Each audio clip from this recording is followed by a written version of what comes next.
Je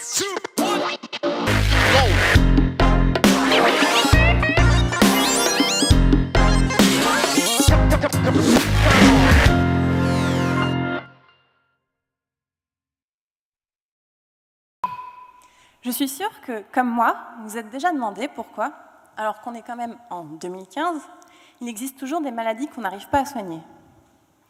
Bien sûr, c'est parce que faire un médicament, c'est très compliqué. Mais comme en plus, ça prend 15 ans et que ça coûte plusieurs milliards d'euros, ça peut en décourager certains.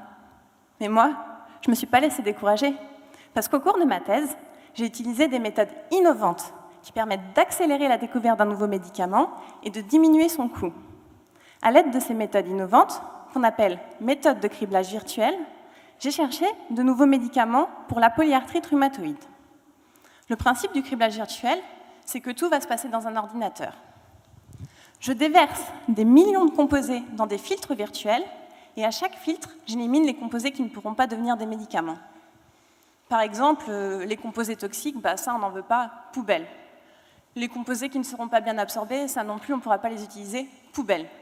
Mais le filtre le plus compliqué, c'est celui dans lequel je vais déterminer quels composés sont capables de se lier à l'interleukine 6. L'interleukine 6, c'est une protéine qui est très importante dans le développement de la polyarthrite rhumatoïde. Dans cette maladie, les patients ont des douleurs très intenses au niveau des articulations et des difficultés à bouger ces articulations parce que leur propre système immunitaire reconnaît ces articulations comme un danger et va les détruire. Alors, si j'arrive à trouver un composé capable de se lier à l'interleukine 6 pour l'empêcher d'aller détruire les articulations, on pourra soigner la polyarthrite rhumatoïde. Et comment faire avec un ordinateur pour trouver quels composés sont capables de se lier à l'interleukine 6 ?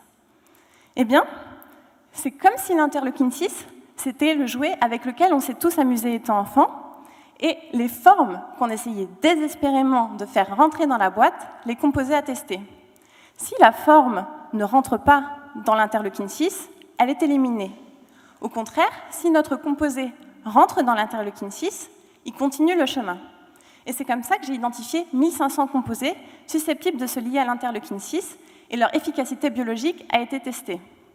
Alors, vous vous rendez compte, au lieu de tester 1 million de composés sur cellules ou même sur des animaux, on n'en teste plus que 1500.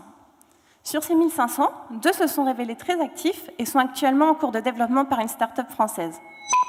Alors, vous voyez, même en 3 ans et sans 1 milliard d'euros, très très loin d'1 milliard d'euros, on peut quand même chercher de nouveaux médicaments.